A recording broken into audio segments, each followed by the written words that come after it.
Back in 2019, the general movie-going population was introduced to Benny and Josh Safdie, better known as the Safdie Brothers. The pair had been working as directors and writers in the industry for well over a decade by that point, but were finally breaking out and finding success in the independent film scene. They made their A24 debut in 2017 with Robert Pattinson's Good Time, and followed that up 2 years later with Uncut Gems, a masterclass of anxiety-riddled filmmaking with an unquestionably great performance from Adam Sandler.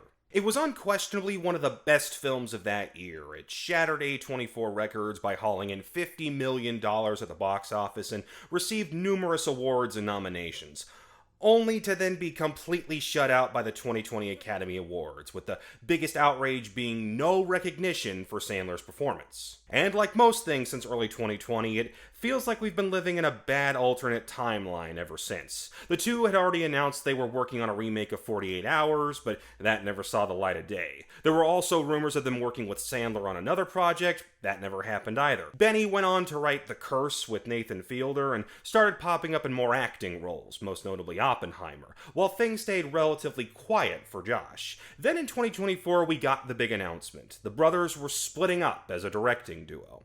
They claimed at the time it was a mutual split and part of their evolution as creators, but rumors have circulated since then about an alleged falling out, though neither have confirmed anything. Now we find ourselves at the end of 2025, where both brothers have put out their own solo projects in the same 3-month window. Both were released by A24, both had decent budgets, and both had eyes on the award season thanks to headline-grabbing lead performances. And if you look hard enough, you can't help but notice similarities between the two. The end result? One is a boring financial flop, the other is a contender for Best Film of the Year. Let's talk about both.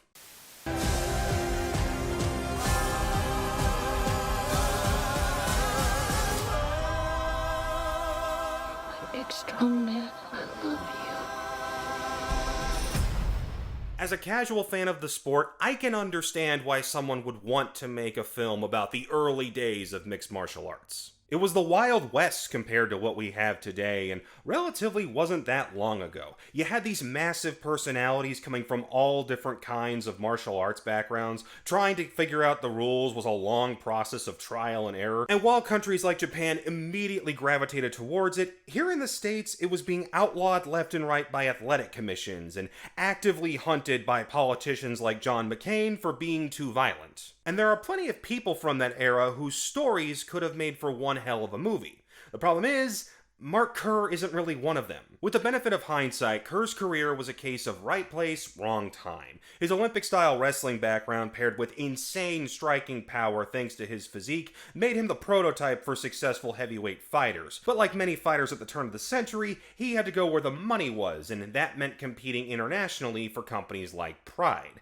Had he stuck around with the UFC or entered the sport just a couple of years later, he would have been there for Dana White and the Safdie Brothers' takeover, and likely would have gotten chances to be a major name in the heavyweight division. Though that's all without mentioning his struggles with substance abuse. If you've seen the film, you know it covers a lot of the same ground as the 2002 John Hyams documentary of the same name. Kerr makes a big splash in the UFC, he moves over to Pride, he struggles with what looks like his first loss, and then comes up short against Kazuyuki Fujita at the 2000 Pride Grand Prix. All the while, he's battling a serious painkillers addiction and has a contentious relationship with his then-girlfriend Dawn Staples. Going in, the big story about the film was that it was part of Dwayne "The Rock" Johnson's attempt at moving away from the big action franchises into more serious acting roles. And while he certainly looks the part and does a good job of portraying Kerr's surprisingly soft-spoken affect, it's the kind of performance that doesn't play to Johnson's strengths. No matter what era of his career you look at, Johnson's biggest successes have always come from playing big personalities.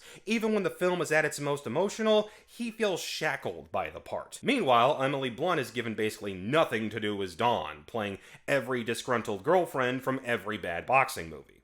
But the strangest thing about the film is a decision made in its closing moments. We get a flash forward to present-day Mark, played by the real-life Mark Kerr, with text on the screen explaining what happened to him in the years that followed. The last of which reads, "Starfighters can earn millions and everyone knows their names. His name is Mark Kerr." First of all, not a great sign when you need to spell out the purpose of your movie in plain text in its final moments, but it also doesn't feel like it's telling the whole story. By every indication, Kerr is in a much better place now, but after the last fight depicted in the film, he would go on to fight 12 more times, losing 10 of them, and falling down nearly every rung of the sport before finally retiring in obscurity. Meanwhile, his marriage with Dawn only lasted 6 years. The story of him overcoming addiction and finding peace after a lengthy fighting career feels like the real story, but then again, that doesn't sound nearly as glamorous and probably wouldn't have attracted Johnson to the role. But as a whole, the film can't help but feel like an incomplete telling of the story it wants to tell. The Smashing Machine arrived in US theaters back in October and failed to generate even half of its budget at the box office. There's an outside chance Johnson will get that elusive Oscars nod, but the film was only mentioned once in the recent Oscars shortlist for Best Awards, and Best Actor is, as usual, a pretty stacked category. So that was Benny's offering. Let's see how Josh is doing. You think it's that simple? Yeah, I do.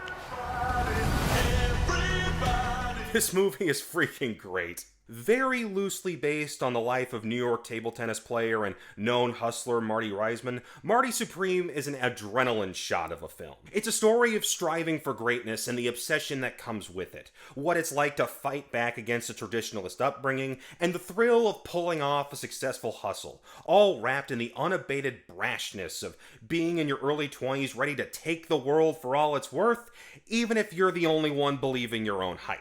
You can add this to the ever-growing list of great performances from Timothée Chalamet as Marty, who has big dreams of becoming the US's first star table tennis player in the 1950s. And while he might have legitimate talent, he has neither the resources nor the support of his Lower East Side family, and carries an eternal persecution complex where he feels the need to lie and hustle his way into making his dreams a reality. The comparisons to Uncut Gems will be unavoidable. Both have slimeball anti-heroes as protagonists who you want to see succeed simply because of how entertaining they are. But where Uncut Gems had its tension consistently build upward, Marty Supreme's pacing has the tension come in waves as Marty weaves his way in and out of different schemes. And there are a lot of them. He's trying to get money for a flight to Japan to compete in the next Table Tennis World Championships while his family actively sabotages his pursuits in hopes that he'll just settle for a normal life. He's in a relationship with Odessa Azion's Rachel, who is already married but winds up pregnant with Marty's child at the beginning of the movie. He starts another affair with Gwyneth Paltrow's Kay Stone, a retired actress who sees right through Marty's BS but is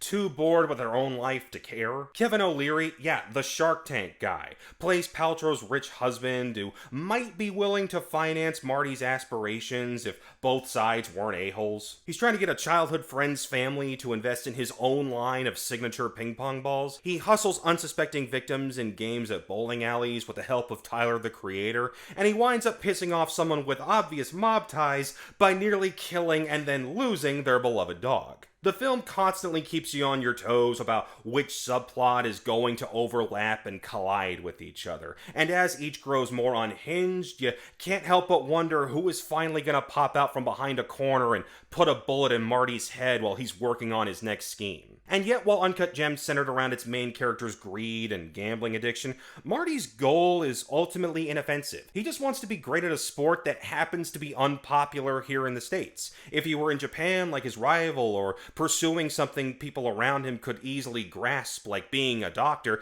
you get the sense he wouldn't face nearly as much opposition. And I feel like that's a feeling a lot of people are going to relate to.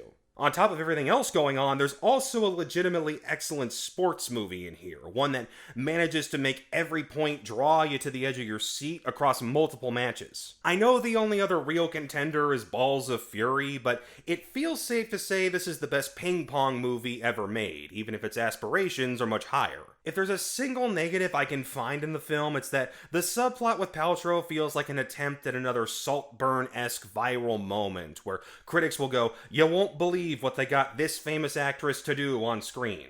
I imagine it'll be one of the big talking points from general audiences, but the movie wouldn't have lost much without it. Trying to compare these two films almost doesn't seem fair at this point. One came and went from theaters back in October with little more than a shrug, while the other is getting a Christmas Day opening, an insane Chalamet press tour, and some of the best critics' reactions this side of one battle after another. Yet I couldn't help but notice the similarities between the two, right down to how similar the premises feel. And not in like a there are only 7 kinds of stories way. Both are about an athlete who specializes in unorthodox sport, who believes seeking greatness at their sport will give them a sense of purpose. Both have personal demons that get in the way of their goals. Both need to go to Japan where their respective sports are more popular. Both have romantic partners who think they want to be a part of their worlds but don't fully grasp what all that entails. Rather than filming their respective scenes from a first person or over the shoulder, omnipresent third-person perspective, both choose to deliberately shoot as if the cameraman is seated ringside in the audience. Both films have unorthodox scores that don't really fit their environments, though